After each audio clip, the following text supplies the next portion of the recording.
కొన్ని రోజుల్లో స్కూల్ గంట మోగబోతోంది. తల్లిదండ్రుల్లో కూడా దడ మొదలైంది. ప్రైవేట్ స్కూళ్లలో ఫీజులు వింటే ఫ్యూజులు ఎగిరిపోతున్నాయి. గల్లీ స్కూల్ నుంచి ఢిల్లీ స్కూల్ దాకా ఎల్కేజీకే వేలు లక్షలు వసూలు చేస్తున్నారు. కార్పొరేట్ ఇంటర్నేషనల్ స్కూల్లో అయితే సీటుకే లక్షల్లో డొనేషన్లు కట్టాల్సి వస్తుంది. ఇక బుక్స్, యూనిఫామ్స్, ట్రాన్స్పోర్ట్ కు వేలల్లో డబ్బులు దండుకుంటున్నారు.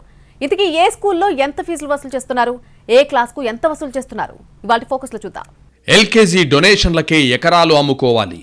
ప్రైమరీకే నిలువు దోపిడీ సమర్పించుకోవాలి. హై స్కూల్ చదువులకు అప్పులతో సహవాసం. కాలేజీ టైంకి తాహతకు మించిన సాహసం. మిడిల్ క్లాస్ బతుకులతో కార్పొరేట్ ఆటలు. పేదోడిని చదువుకు దూరం చేసే కుట్రలు. బడిగంట మోగుతుందంటే తల్లిదండ్రుల గుండెలు గుభేలుమంటున్నాయి. ప్రైవేట్ పాఠశాలలకు పిల్లల్ని పంపాలంటే భయం పుడుతుంది. ఏటికేడు పెరుగుతున్న ఫీజులే ఇందుకు కారణం.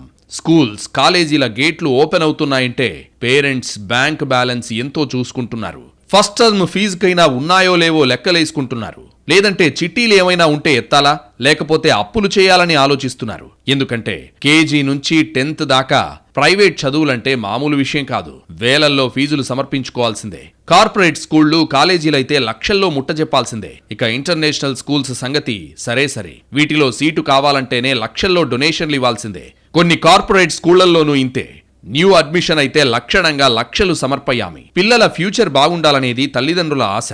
తాము చదివినా చదవకపోయినా పిల్లల్ని మంచి చదువులు చదివించాలని అనుకుంటున్నారు.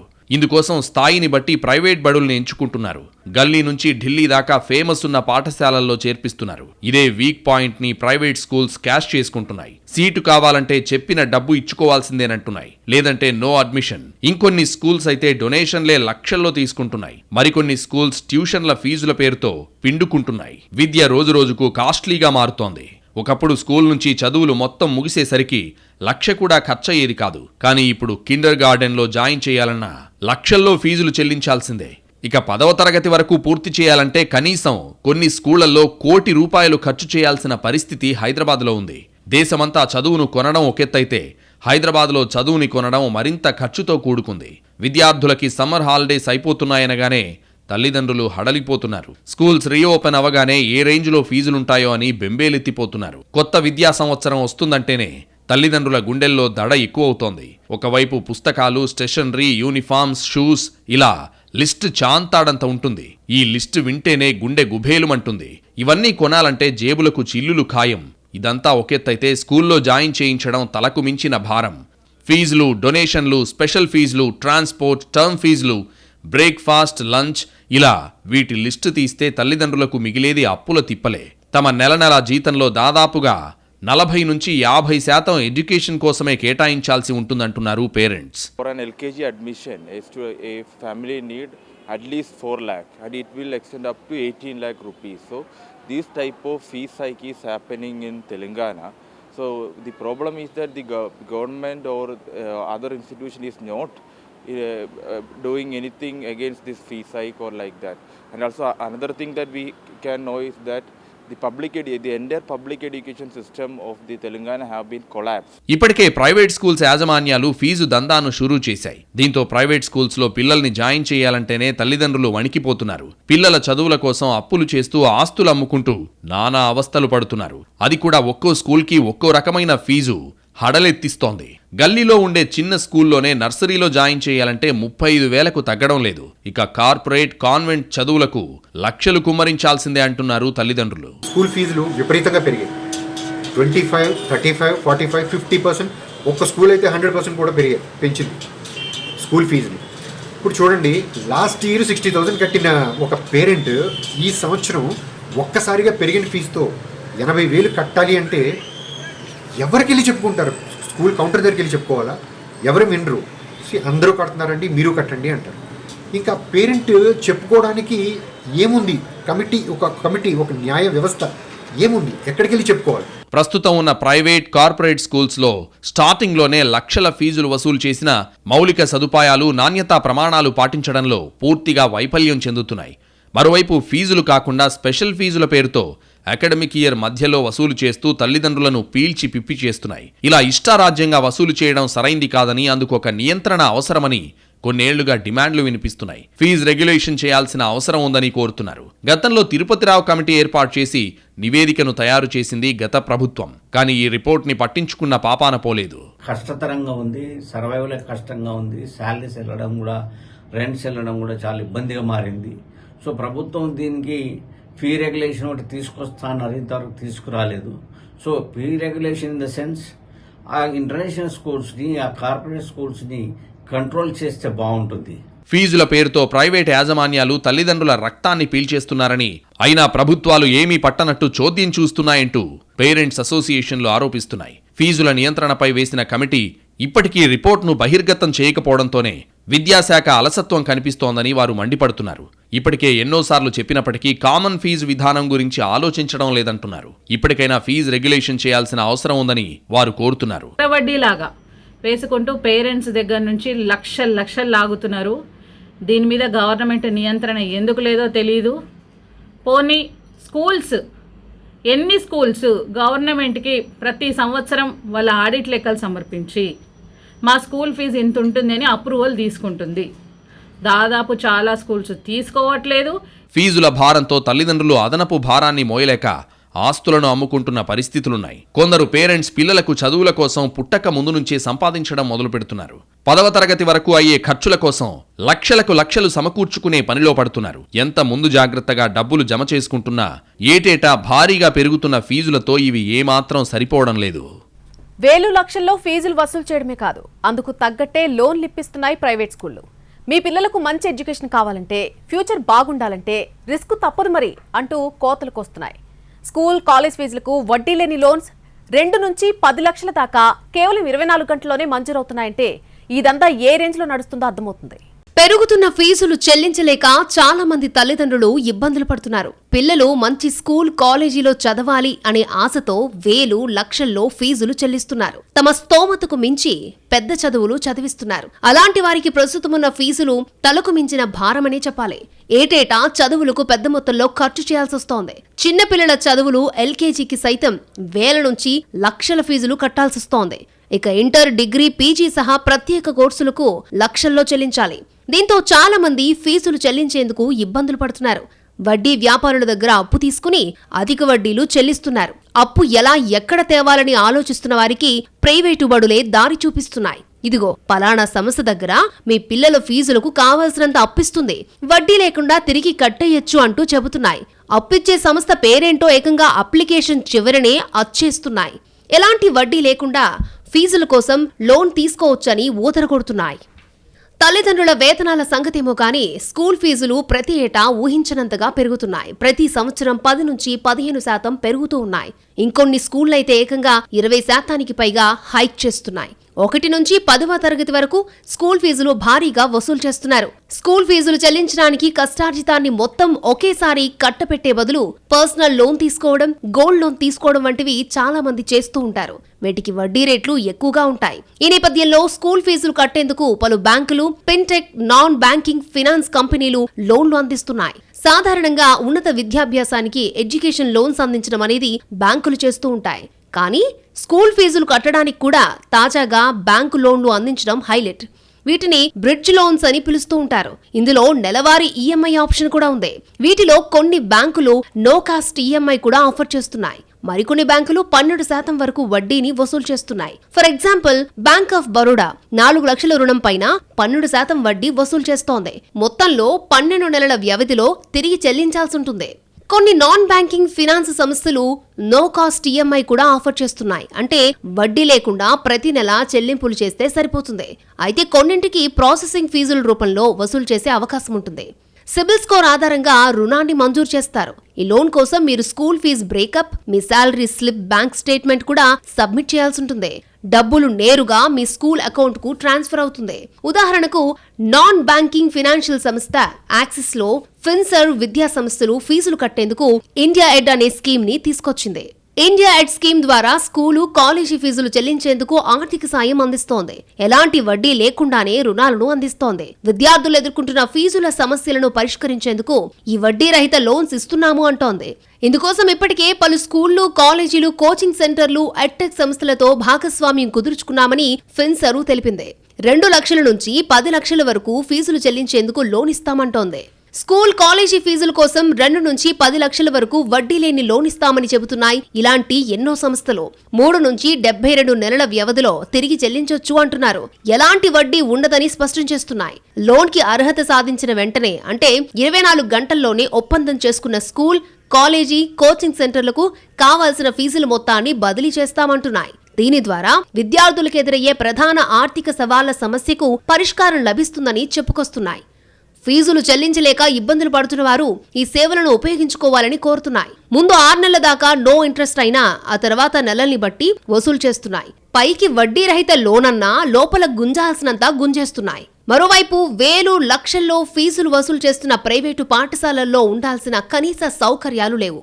కానీ కార్పొరేట్ పాఠశాలల పేరుతో 50 నుంచి 2 లక్షల రూపాయల వరకు ఫీజులు వసూలు చేస్తున్నారు. పదుల సంఖ్యలో గుర్తింపు లేని స్కూల్స్ ఉంటున్నాయి. అధిక మొత్తం ఫీజులతో విద్యార్థుల జీవితాలతో చెలగాటమాడుతున్నాయి. పేరుకు కార్పొరేట్ పాఠశాలలు, కానీ విద్యార్థులు ఆడుకోవడానికి కావలసిన ఆట స్థలాలు, మంచినీటి సౌకర్యం, రవాణా, సరైన తరగతి గదులు ఉండవు. పక్కనే ఉన్న ఖాళీ స్థలాన్ని ఆట స్థలంగా అధికారులు చూపిస్తూ ఇరుకు గదుల్లో పరిమితికి మించి విద్యార్థులతో, కనీస అర్హత లేని ఉపాధ్యాయులతో చదువులు చెప్పిస్తున్నాయి.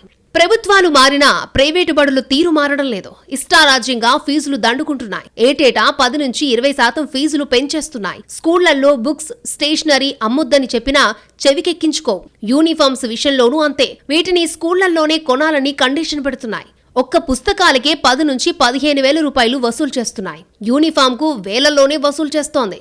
ఇది స్కూళ్ల బట్టి మారుతూ ఉంటుంది. ఇవే కాదు, రకరకాల ఫీజుల్ని ఇయర్ స్టార్టింగ్ నుంచి ఎండ్ దాకా వసూలు చేస్తూ దడపుట్టిస్తున్నాయి. స్టూడెంట్స్ ట్రాన్స్పోర్ట్ పేరుతో ఏకంగా కొన్ని విద్యా సంస్థలు ట్రావెల్స్ నే నడిపిస్తున్నాయి. 3-4 కిలోమీటర్లకైనా ఒక్కో విద్యార్థి నుంచి 10,000కు పైగా వసూలు చేస్తున్నాయి. బుక్స్, యూనిఫామ్స్ పేరుతోటి కొన్ని వేల రూపాయలతోటి కొన్ని లక్షల కోట్ల రూపాయలు ఈరోజు ప్రైవేట్ కార్పొరేట్ స్కూల్స్ ఈరోజు వసూలు చేస్తూ ఉన్నారు.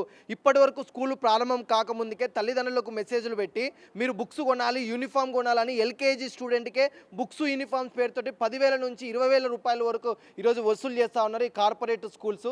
అయినా ఇప్పటి వరకు ప్రభుత్వం అనేది స్పందించడం లేదు. ఎన్ని కార్పొరేట్ స్కూళ్ళల్లో ఫీజుల ఏదైతే పెంచుతున్నారో ఫీజుల పెంచిన పైన ప్రత్యేక పర్యవేక్షణ చేసి వారిపైన చట్టపరమైన చర్యలు తీసుకోవాలి. దాంతోపాటు ఈ రాష్ట్రంలో ఇప్పటికే ప్రైవేట్ పాఠశాలల్లో ఈరోజు ఎల్కేజీ నుండి ఈరోజు 10th క్లాస్ చదువుతున్న విద్యార్థులకు 4 లక్షల రూపాయల ఫీజులు తీసుకుంటున్నారు. దాంతోపాటు పాఠశాలనే పుస్తకాలు, యూనిఫామ్స్, అదేవిధంగా టై బెల్ట్ సంబంధించిన కూడా ఈ పాఠశాల ఆవరణంలో కొనాలని తల్లిదండ్రులను ఒత్తిడి చేస్తున్న పరిస్థితి ఉన్నది. కాబట్టి రాష్ట్ర ఎస్ఎఫ్ఐ ఒకటి చెప్తున్నాం, రాష్ట్రంలో ప్రైవేట్ కార్పొరేట్ స్కూళ్లలో ఫీజుల నియంత్రణ చట్టం తీసుకురావాలి. విద్య అంటే వ్యాపారం కాదు. ప్రైవేటు విద్యా సంస్థలకు లాభాపేక్ష ఉండకూడదు. సేవా దృక్పథంతోనే నడిపించాలి. కానీ ఇదంతా జీవోల్లోనే. ఇప్పుడు ప్రైవేటు బడులు, కాలేజీల టార్గెట్ అంతా ధనార్జనే. ఫీజులు వేలు లక్షల్లో వసూలు చేశామా, పరిమితికి మించి విద్యార్థుల్ని చేర్చుకున్నామా అనేలా వ్యవహరిస్తున్నాయి. ఫీజులు వసూలు చేయడంలో ఉండే శ్రద్ధ చదువు చెప్పడంలో లేదు అనే ఆరోపణలు ఉన్నాయి. ఇప్పటికైనా ప్రైవేటు స్కూళ్ల ఫీజుల్ని సర్కారు కంట్రోల్ చేయాలి. చదువు కొనే రోజులకు చెక్ పెట్టాలి. స్కూళ్ల ఫీజులకు కళ్ళెం వెయ్యాలి. ఏ స్కూలుకు ఎంత ఫీజుండాలో నిర్ణయించాలి. అప్పుడే విద్యార్థుల తల్లిదండ్రులకు రిలీఫ్ దొరుకుతుంది. ఇంటర్నేషనల్ స్కూల్స్ పేరుతో జరిగే దోపిడీ అంతా ఇంత కాదు. నర్సరీకి దాదాపు 2 లక్షల ఫీజులు వసూలు చేస్తున్నారు. ఇక 10th వరకు అయితే ఆస్తులు అమ్ముకోవాల్సిందే. 1-2 కాదు, హైదరాబాద్లో ఇంటర్నేషనల్ స్కూల్లో ఫీజులు చూస్తే వామ్మో అనాల్సిందే. చిరాక్ ఇంటర్నేషనల్ స్కూల్లో 2.5 లక్షల నుంచి 5 లక్షల వరకు ఫీజు వసూలు చేస్తున్నారు. ఓక్ రిడ్జ్ ఇంటర్నేషనల్ స్కూల్లో 4 నుంచి 11 లక్షల ఫీజు ఉండగా ది ఆగాఖాన్ అకాడమీలో 15 లక్షల అధిక ఫీజు వసూలు చేస్తున్నారు. ఇండస్ లో 12 లక్షల ఫీజు ఉంది. ఇక శ్రీనిధి ఇంటర్నేషనల్ స్కూల్లో 8 లక్షల ఫీజు ఉండగా శాంక్టా మోరియా ఇంటర్నేషనల్ స్కూల్లో 4 లక్షలు, బిర్లా ఓపెన్ మైండ్స్ ఇంటర్నేషనల్ స్కూల్లో 3 లక్షలు, గెనెల్ అకాడమీలో 2 లక్షల నుంచి మొదలైతే 4 లక్షల వరకు ఫీజు ఉంది. ఇక కైరోస్ ఇంటర్నేషనల్ స్కూల్లో 2 లక్షల ఫీజు ఉండగా అన్ని స్కూల్స్ లో కరిక్యులంను బట్టి ఫీజుల్లో తేడాలున్నాయి. మరోవైపు రాక్వెల్ స్కూల్లో 1.97 లక్షల నుంచి 2.60 లక్షలు ఉంది. విద్యారణ్య స్కూల్లో 1 లక్ష నుంచి 1.40 వసూలు చేస్తున్నారు. ఏవిఎన్ లేక్ ఫీల్డ్ లో 70,000 నుంచి 2 లక్షల దాకా ఉంది. కీస్టోన్ లో ఫీజు 4 లక్షలుగా ఉంది. స్టేషనరీ వాళ్లే ఇస్తారు, యూనిఫామ్ అక్కడే కొనాలి, బయట కొంటానంటే నడవదు. ఇలా ప్రతి విషయంలో బిజినెస్ చేయడమే స్కూళ్ల పరమావధిగా మారిపోయింది. వీటన్నిటికీ బ్రేక్ పడాలంటే చట్టం రావాల్సిందే అంటారు విద్యా commission chairman Akunuri Murali. Corporate మాయాజాలం నుంచి సగటు పేరెంట్ ని ఒడ్డున పడేయాలి అన్నదే కమిషన్ కర్తవ్యం అంటున్నారు ఆయన. బిజినెస్ అయిపోయింది విద్య అంతా కూడా అని అంటున్నారు కాబట్టి స్కూల్ ఫీజులు ఎంత పర్సంటేజ్ అయితే ఉంటున్నాయో దానికి సమానంగా అక్కడ ఉండే స్టేషనరీ కావచ్చు, యూనిఫామ్ కావచ్చు, లేకపోతే ట్రాన్స్పోర్ట్, వీటన్నిటికీ కూడా మళ్ళీ ప్రత్యేకంగా వసూళ్లు చేస్తూ ఉన్నారు. సో దీనిపైన ఏమన్నా ఈ సూచనల్లో వచ్చాయా, మీరు ప్రభుత్వానికి చేసిన వాటిలో ఉన్నాయా? ఇప్పుడు మేము యాక్చువల్గా కొన్ని మోడల్ ఇప్పుడు మ్యాక్సిమం ఫీజెస్ని మేము వర్కౌట్ చేసామమ్మా. సో దాంట్లో టీచర్లకి ఎంత పే చేస్తున్నారు, ప్రిన్సిపల్కి ఎంత పే చేస్తున్నారు, తర్వాత దానికి సంబంధించినటువంటి ఆ స్కూల్కి సంబంధించిన ఎంత ప్రింట్ ఏరియా ఉంది, ఆ ప్రింట్ ఏరియాకి పరేస్ సేఫ్టీకి మనకు నిజంగా కూడా ఒక రెంట్ తీసుకుంటే ఎంత ఉంటుంది, సో అట్లాగే వాళ్ళ ప్రాఫిట్ అన్నీ వేస్తే కూడా సమ్ అమౌంట్స్ వచ్చినాయి. సో ఆ అమౌంట్స్కి ఆ రకమైనటువంటి క్యాల్కులేషన్ చేసుకోవడం అనేది ఒక ఎత్తు. ఈ ఎక్స్పెక్టేషన్ గురించి మీరు మాట్లాడుతున్నారు కాబట్టి ఇప్పుడు మాకు కనిపించింది చూడండి అమ్మా, ఇప్పుడు మనకి బస్ ఫీజు ఉంటుంది. ఇప్పుడు బస్సు అదే ఎస్ఎంఎల్ బస్సు, అదే అశోక్ లీలాండ్ బస్సు, అదే డ్రైవరు, అదే డీజిలు, అదే టైర్లు, అదే మెయింటెనెన్స్ మార్కెట్లో. మరి కొంతమంది ఏమో 1000 రూపాయలు ఛార్జ్ చేస్తున్నారు పర్ మంత్, ఇంకో కొంతమంది ఏమో 15,000 ఛార్జ్ చేస్తున్నారు. అంటే ఇది చూడండి ఎంత ఎక్స్పెక్టేషన్ అవుతుందో. ఇప్పుడు ఆ పేరెంట్ ఎట్లా ఫీల్ కావాలి, ఇదేంటి ఇంత ఎక్స్పెక్టేషన్ ఫీల్ అవుతున్నా కాదా, మీ ఇష్టం ఉంటే ఉండండి మీరు పోతే పోండి అనేటట్లా ఉంది. అంటే మార్కెట్ ఎట్లా ఉందంటమ్మా, ఈ సగటు మిడిల్ క్లాస్ పేరెంట్స్కి పాపము వాడికి ముందు నొయ్యి వెనక గొయ్యిలాగా ఉంది పరిస్థితి. ఇటు గవర్నమెంట్ స్కూళ్ళు బాగాలేవు, అటు వెనకాల ప్రైవేట్ స్కూల్లో ఎక్స్పాక్ట్ చేస్తున్నారు. ఏం చేయాలో అర్థం కాని పరిస్థితి అయితే ఉంది. క్లియర్ కట్గా ఎక్స్పాక్టేషన్ జరుగుతుంది, అది మాత్రం పక్క మా కమిషన్కి అర్థమైంది. సో అది up to the government. I think they have to come up very hard. So చాలా గట్టిగా నియంత్రణ చట్టం అనేది రావాలి. సో నేనేమంటున్నా అంటే వీళ్ళని ఏదో టార్గెట్గా పెట్టుకొని వీళ్ళని సతాయించమని అంటలే నేను. మీరు మీ లాభాలకు సరిపడా ఎంత తీసుకోవాలో అంత తీసుకోండి, నాకేం ప్రాబ్లం లేదు. కానీ మీరు ఎక్స్పెక్ట్ చేయడం అనేది మాత్రం జరుగుతుంది కాబట్టి దాన్ని ఆపే బాధ్యత మాత్రం గవర్నమెంట్దే.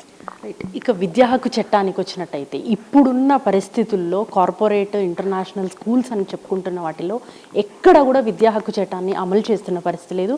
కంప్లీట్గా నిబంధనలను అతిక్రమించే వాళ్ళు రూల్ చేస్తున్న పరిస్థితి. సో దాని మీద ఎట్లాంటి సూచనలు చేశారు? ఇప్పుడు యాక్చువల్గా ఆర్టీఈ రైట్ టు ఎడ్యుకేషన్ సంబంధించి ఈవెన్ గవర్నమెంట్ స్కూల్స్లో కూడా జరగటం లేదు దాని నియంత్రణ. సో చాలా బడ్జెట్స్ కూడా జరగటం లేదు. ఇప్పుడు దీనికి సంబంధించిన ఇప్పుడు ఇన్ఫ్యాక్ట్ ఆ నియంత్రణ అనేది ఏదైతే ఇందాక ఫీ రెగ్యులేషన్ యాక్ట్ అనుకున్నామో సో అలాంటి ఒక కమిషన్ మాత్రమే చేయగలగాలి. సో రెగ్యులర్ డిపార్ట్మెంట్ చేయలేవు. సో మనకి ఒక క్లియర్ కట్గా ఆ కమిటీకి ఆ నియంత్రణ కమిషన్కి సంబంధించినటువంటి ఆ చట్టంలో అన్నీ ఉన్నప్పుడు కోర్ట్స్ వాటి క్వశ్చన్ చేయలేవు. లేకపోతే ప్రతి ఒక్కటి క్వశ్చనబుల్లే. ఇవాళ రేపు మనం డబ్బులు పడేస్తే కోర్టుకు వెళ్ళొచ్చు, ఆ కోర్టులో ఎన్ని సంవత్సరాలు అవుతుందో ఎవరికి తెలియదు మనకి. అది ఒక గందరగోళమైనటువంటి ఒక బ్లాక్ హోల్ లాగా అయిపోయింది ఇప్పుడు టు బి ఫ్రాంక్. సో అది it is taking huge time. ఎవరు తప్పబడడానికి లేదు అందులో, కానీ బట్ చాలా టైం పడుతుంది. కాబట్టి ఇప్పుడు ఇది ప్రైవేట్ యాజమాన్యాలకి కోర్టుకు పోకుండా సో ప్రకటబందీగా చేయడం అనేది ఇంపార్టెంట్. అందులో ఒక ఫీజులే కాదు ఇలాంటి విషయాలు కూడా. సో నిజంగా కూడా పిల్లలకి సంబంధించిన సేఫ్టీ అండ్ సెక్యూరిటీ కావచ్చు, పిల్లలకు సంబంధించిన ఒక మౌలిక వసతులు కావచ్చు, పిల్లలకు సంబంధించిన ఒక క్వాలిటీ గ్యారంటీ కావచ్చు, ఇవన్నిటి మీద కూడా ఆ నియంత్రణ చట్టంలో రావాల్సిన అవసరం ఉంది. సో యాజ్ అండ్ టుడే మీరు అన్నట్టుగా ప్రైవేట్ స్కూళ్ళు కానీ గవర్నమెంట్ స్కూల్స్ కానీ మనకి ఆర్టీ చట్టాన్ని మాత్రము విద్యా చట్టాన్ని మాత్రము ఇంప్లిమెంట్ చేయడం లేదనేది చాలా జగమైన సత్యము. అది చేయాల్సిన అవసరం ఉంది. రైట్. అంటే మీరు రిపోర్ట్ ఇచ్చిన తర్వాత ప్రభుత్వంకి మళ్ళీ ఏమన్నా కలవటం జరిగిందా దీని అమలుకు?